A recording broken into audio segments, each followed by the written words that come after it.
નમસ્તે મિત્રો, આજે સ્વાસ્થ્ય સેતુના નવા એપિસોડમાં આપનું સ્વાગત છે. હું ડૉક્ટર અનિલ જૈન, હાર્ટ સર્જન, એપિક હોસ્પિટલ.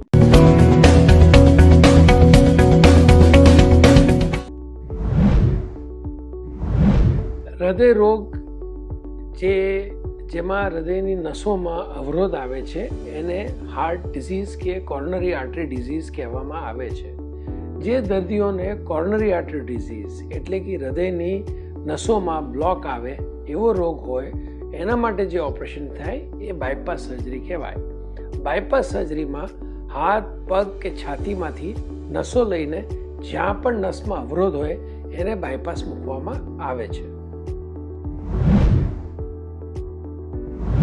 બાયપાસ ઓપરેશન માટે નોર્મલી પેશન્ટની છાતી, જે સ્ટર્નલ બોન કહેવાય, આગળની જે મેઇન હડ્ડી હોય છે એને ખોલીને અંદરથી છાતીની સાઈડમાંથી બે નસો હોય એ કાઢીને એ નસો લઈને હૃદય ઉપર બાયપાસ મૂકવામાં આવે છે.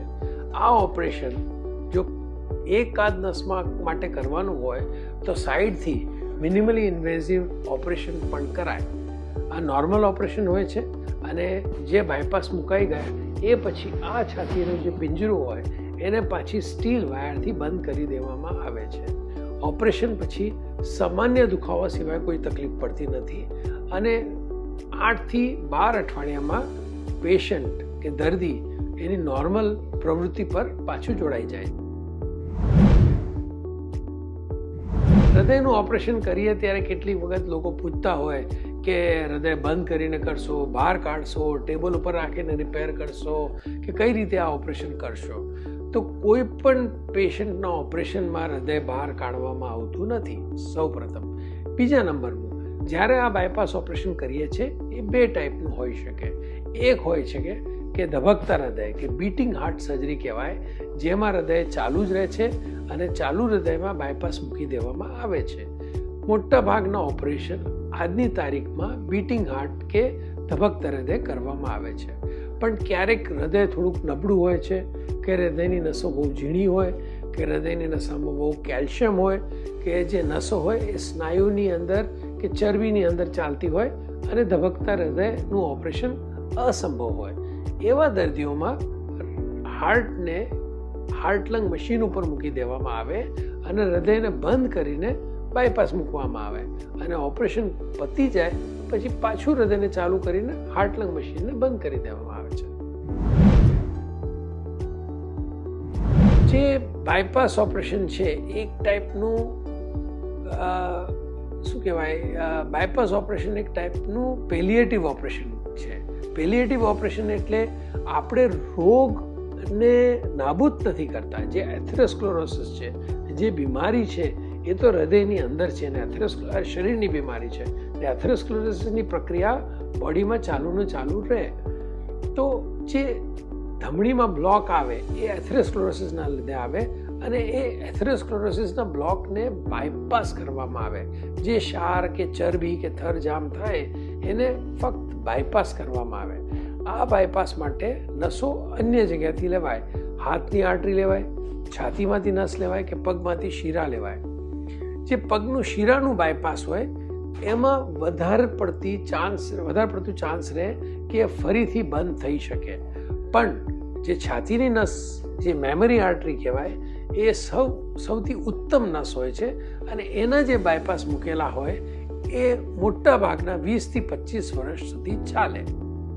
હવે જે ફરીથી બ્લોક આવી શકે એની વાત છે. જો દર્દી ધ્યાન ના રાખે, એ ઓપરેશન પછી બિલકુલ બેદરકારી રાખે, ચરબી ખાવામાં કે ખાંડ ખાવામાં કે ડાયાબિટીસ કંટ્રોલ ના કરે કે નોર્મલ કસરત ના કરે, નોર્મલ વ્યાયામ ના કરે અને કોઈ પણ ટાઈપનું ધ્યાન ના રાખે ઓપરેશન પછી, તો ચોક્કસ બ્લોક પાછા આવી શકે.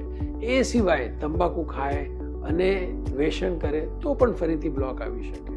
અને નોર્મલ રીતે પણ 10 વર્ષ, 15 વર્ષ કે 20 વર્ષ પછી જે બાયપાસ મૂકેલા હોય કેટલી વખત એમાં પણ ક્ષાર કે એમાં પણ એથેરોસ્ક્લેરોસિસ આવી શકે અને ફરીથી તકલીફ પડી શકે. તો બાયપાસ એક પેલિએટિવ ઓપરેશન છે. એ ઓપરેશનની પણ આયુષ છે, પણ આ ઓપરેશન મોટાભાગના 15 થી 20 વર્ષ સુધી સામાન્ય લોકોને આરામ આપી દે છે માંદગીમાંથી. હવે કેટલી વખત દર્દી મારી પાસે આવે અને કે આ તો 40 વર્ષનું છે, આનું ઓપરેશન કેવી રીતે થાય? અને કેટલી વખત પેશન્ટ આવે કે 80 વર્ષનું છે, આનું ઓપરેશન કેવી રીતે થાય? તો આ પ્રશ્ન કાયમ આવે છે કે કઈ ઉંમર બરોબર ઉંમર છે ઓપરેશન કરવા માટેની. એવી કોઈ ઉંમર નથી કે 40 વર્ષને ખાલી એન્જિયોપ્લાસ્ટી થાય કે ખાલી સ્પ્રિંગ થાય, અને એવું કોઈ ઓપરેશન ઉંમર નથી કે આ ઉંમરમાં 80 વર્ષમાં ઓપરેશન થશે ને સ્પ્રિંગ ના થાય. જે બીમારી હોય, જે ટાઈપના બ્લોક હોય, એ ઉંમરે એનું રાઈટ ટ્રીટમેન્ટ કરવું પડે. હવે નાની ઉંમર હોય, 35 વર્ષનું પણ પેશન્ટ હોય, પણ બહુ ખરાબ બ્લોક હોય, બધી નસો બંધ હોય, નસોમાં બહુ ક્ષાર હોય, કે નસોમાં ચરબી વધારે પડતી જામ થઈ હોય, કે નસો બહુ ઝીણી થઈ ગઈ હોય, તો ચોક્કસ એને ઓપરેશન કરાવવું પડે. પણ એક જ જગ્યાએ બ્લોક હોય અને 80 વર્ષનો પણ હોય તો એની એન્જિયોપ્લાસ્ટી થઈ શકે.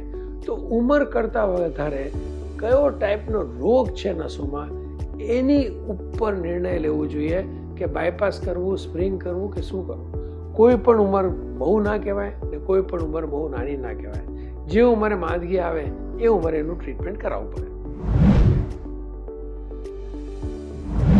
હવે કોઈ પણ ઓપરેશનનું જોખમ એ કઈ રીતે નિર્ણય લેવાય? નોર્મલી બાયપાસ ઓપરેશન એકદમ સેફ છે, એનું કોઈ જોખમ નથી ને 0.5% રિસ્કથી પણ ઓછું રિસ્ક આજની તારીખમાં આ મોડર્ન જે સાયન્સ છે અને મોડર્ન ઇક્વિપમેન્ટ છે એમાં 0.5%થી લેસ રિસ્ક છે એક નોર્મલ પેશન્ટને બાયપાસ કરાવવામાં. કેટલાક દર્દીઓ હોય એમનું હૃદય નબળું હોય કે 10% કે 15% પમ્પિંગ હોય, હૃદયની નસો ખરાબ હોય, કિડનીનું પ્રોબ્લેમ હોય કે મગજના જે નસ જતી હોય, કેરોટિડ આર્ટરી કહેવાય, એમાં બ્લોક હોય, સ્ટ્રોકની હિસ્ટ્રી હોય, લીવર વીક હોય અને અન્ય કોઈક રિસ્ક ફેક્ટર હોય તો ચોક્કસ ઓપરેશનનું રિસ્ક વધી શકે. પણ નોર્મલ પેશન્ટ જે હોય, જેને ફક્ત બ્લોકેજ હોય અને બીજા બધા ઓર્ગન નોર્મલ હોય, એમાં 0.5%થી ઓછું રિસ્ક હોય છે ઓપરેશન.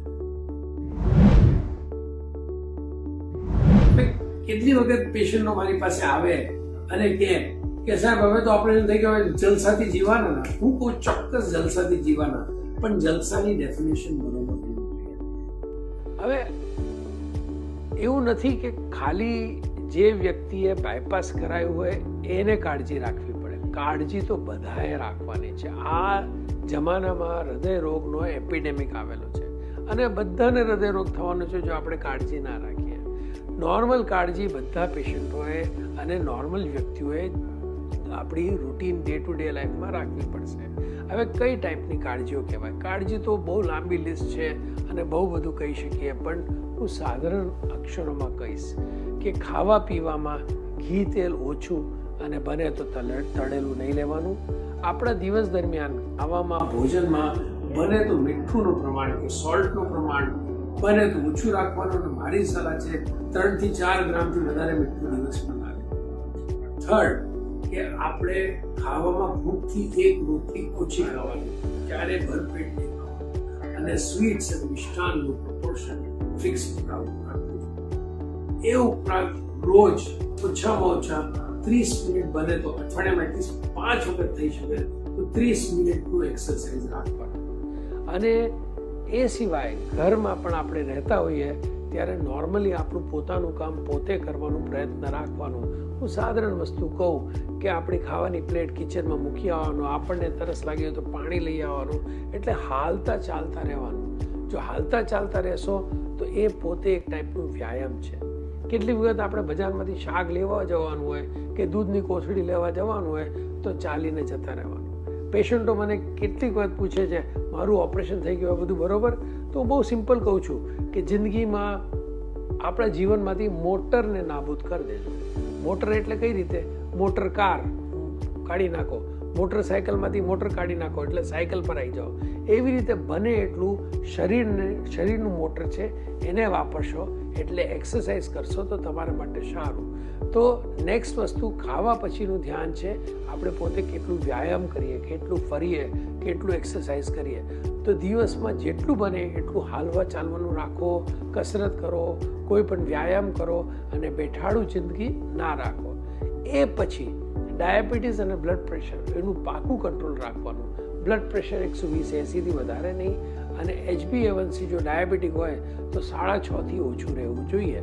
અને જો ડાયાબિટીસ ના પણ હોય તો રેગ્યુલરલી ડાયાબિટીસનું ચેકઅપ કરાવવાનું અને એનું કંટ્રોલ રાખવાનું. અને બને તો મિષ્ટાનનું પ્રપોર્શન લાઈફમાં ફિક્સ કરવાનું. વધારે નહીં ખાવાનું, ખવાય પણ લિમિટમાં ખાવાનું. એની ઉપરાંત કોઈ પણ વ્યસન એટલે તંબાકુ હોય, સિગરેટ હોય કે દારૂ હોય એને આપણે જીવનમાંથી કાઢી નાખવાનું. તો ઓપરેશન કર્યું હોય કે ના કર્યું હોય, આટલી નાની નાની વસ્તુ કરશો ને તો ચોક્કસ ઓપરેશન પછી કે ઓપરેશન વગર હૃદયરોગની તકલીફ ઓછી પડશે. એની ઉપરાંત હું કાયમ લોકોને કહું છું કે બાબા રામદેવે યોગા બહુ ફેમસ કર્યું, પણ એમને શું ફેમસ કર્યું? અલોમ વિલોમ. આપણે બધા બહુ આળસુ છીએ. બાબા રામદેવે એટલું તો પ્રયત્ન કર્યું કે આપણે ઊંડા શ્વાસ લઈએ. તો જીવનમાં સવાર, બપોર, સાંજ જ્યારે વખત મળે, કસરત ના કરતા હોય તો એટલીસ્ટ ઊંડા શ્વાસ લઈ લેજો. તો આ બધા પ્રિકોશન રાખશો તો ઓપરેશન કરાયું હોય તો તમારું જીવન થોડુંક સારી રીતે નીકળશે અને લાંબા ટાઈમ સુધી ફરી હૃદયરોગ ના થાય. દર્દીઓને એવું બહુ થાય છે કે સાહેબ ઓપરેશન કરી નાખ્યું હોય, બધી દવા બંધ થઈ જશે. પણ મેં હમણાં થોડીક વાર પહેલાં કહ્યું કે બાયપાસ સર્જરી પેલિએટિવ ઓપરેશન છે. શરીરનું જે ચરબીની પ્રક્રિયા છે કે એથેરોસ્ક્લેરોસિસ છે એ અંદર ચાલતું જ હોય છે. અને એની સાથે બ્લડ પ્રેશર હોય, ડાયાબિટીસ હોય, મોટાપા હોય, આ બધી વસ્તુ પણ હોઈ શકે. એટલે ઓપરેશન પછી દવાઓ બંધ ના થાય. અનેક દવાઓ ચાલુ રહે. એક છે લોહી પાતળી કરવાની ગોળી, કારણ કે બાયપાસ ઓપરેશન કર્યું હોય. બીજા નંબરનું હોય ચરબી ઘટાડવાની ગોળી, કારણ કે કોલેસ્ટ્રોલ કે એથેરોસ્ક્લેરોસિસના લીધે જ આ બ્લોક આવ્યા હોય. ત્રીજું હોય બ્લડ પ્રેશર કંટ્રોલ કરવી પડે. અને ફોર્થ હોય ડાયાબિટીસ હોય તો એને કંટ્રોલ કરવું પડે. તો આ 3-4 ગોળી આ જીવન બાયપાસ સર્જરી કરાયું હોય કે કોઈ પણ ટાઈપની હૃદયરોગ થયું હોય તો આ જીવન ચાલુ રાખવી પડે. સાધારણ રીતે 3 થી 4 અઠવાડિયાઓ પછી કામ પર જવાય. અને એક મારી સલાહ કાયમ રહે છે કે કામ પર જતાં પહેલાં પાછા ડૉક્ટરને મળીને એક વખત ચેક કરાવી લો અને પછી કામ પર જાઓ. ક્યારેક કોઈક પેશન્ટને બહુ જ ખરાબ હોય, લાઈક હૃદય 10% હોય, એના માટે ઓપરેશન થયું હોય કે સાથે કિડની કે લીવરની તકલીફ હોય તો કદાચ થોડુંક વધારે આરામ કરવું પડે. વાહન ચલાવવાનું ઓપરેશનના 2 મહિના પછી કરવું જોઈએ, કારણ કે આ જે ઓપરેશન કર્યું હોય, સ્ટર્નમ કાપ્યું હોય અને એને સ્ટીલ વાયરથી જોઈન્ટ કર્યું હોય તો બને તો વાહન ચલાવવાનું અને વજન ઉપાડવાનું 2 મહિના પછી. ઘણી બધી આપણે જ્ઞાન આપ્યું બાયપાસ માટેનું કે કઈ રીતે આ રોગ થાય છે, આનું બાયપાસ કેવી રીતે કરાય છે અને એ પછી કઈ રીતે ખાવા પીવાની ધ્યાન રાખવાનું અને કઈ રીતે વ્યાયામ કરવાનું. આ સિવાય તમારે કોઈ પણ પ્રશ્ન હોય તો કમેન્ટ બોક્સમાં રાખજો, હું જવાબ આપીશ આપને. ધન્યવાદ.